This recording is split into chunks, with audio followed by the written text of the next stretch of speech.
Welcome to the Queer Network. My name is Justin Gerhard, bringing you more queer coverage from TIFF 2018. Today I'm standing inside the Princess of Wales Theatre in downtown Toronto for the premiere of historical drama Colette. Finally, we have a success, and then you implied that I'm not the true author of it. People love to talk. I understand the mentality here. You don't. I understand it well enough to write a book that's a toast to Paris. You've done something important. All those young girls, we've given them a voice. You should own up to it.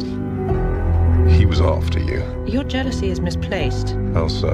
It was the wife I found interesting. We're holding dynamite here. It could blow our bloody heads off. Since when have you considered scandal to be a bad thing? Colette was a celebrated French writer and gay icon who was not your average 20th century woman. After a provocative writing debut falsely credited to her husband, she becomes the toast of Paris, triggering a battle of identity, equality, and self-determination at the dawn of the feminist age. Starring Keira Knightley and Dominic West. I find it quite easy to be the male chauvinist pig. I don't know why. So what do you like in real life?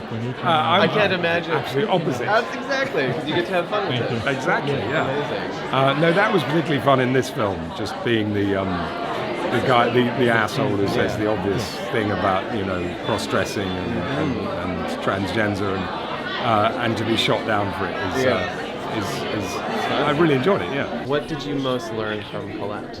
Playing her, studying her, and now just being Keira. Yeah. I loved it. I mean, it was such a fun, amazing opportunity, to play this woman who, she was a real kind of maverick, a trailblazer.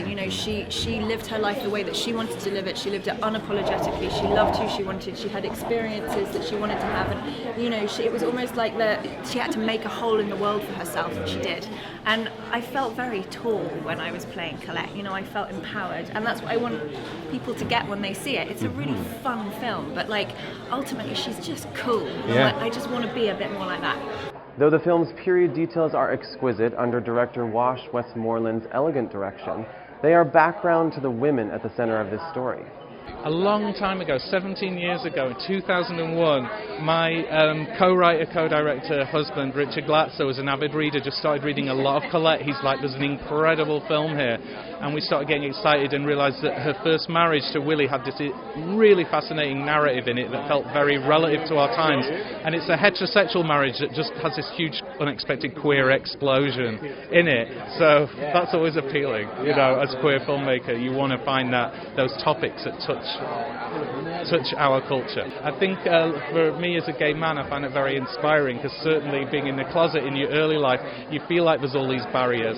If you look at Colette, she just charged at it like a bull and just broke through, and I feel like that's something that we can all take inspiration from.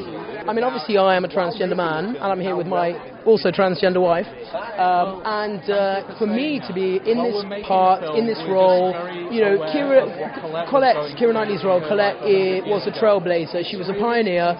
She kind of carved a path for people like me and like you and like my wife, and to do it back then 110, 20 years ago, she was kind of, she was risking life and limb. It was not okay now, and I know obviously we still have our problems nowadays, but what Colette was doing was unheard of. There was no gay bars, there was no queer network, there was no, altogether. She was one of a kind, and she was quite literally a trailblazer. And I think we all have, due to people like her, a little thanks to offer for the move she made in just kind of being herself and living her authentic self. Yet another powerful queer story being showcased on the global stage here at TIFF, inspiring new conclusions to a politically divided world. Well, as the Queer Network, we love to know what the word queer means to you. Gosh, I don't know. What does the word queer mean to you? To me, it's an umbrella term. It's including all the LGBT and then just the weird and the odd. Moving past the letters and including more. What I like is that the LGBTQ community has embraced the word queer. Yeah. I know that it was seen as a negative for such a long time, and I think it's such a wonderful thing that community has taken it back and is owning it in such a positive way. And we're thankful that you're a part of it. Thank you very much. Keira. Thanks Appreciate a it. lot. Queer means being different and being yourself. For me, it means to be free. It means to be yourself. It means had many to discussions live your real life, regardless of really on the same page. judgment, and regardless it was really of a pleasure to work with her every day. the backlashes that we all face, regardless of possibly being stepped on by people who aren't queer and who aren't queer identified. And I think we all know it's what our own version of queer is. Thanks again for watching, and make sure you check out more of our queer coverage from the 43rd Toronto International Film Festival right here on the Queer Network. Happy TIFF! Under director Wash Westmorelands' elegant direction. Elegant. This is a tongue twister today, yeah.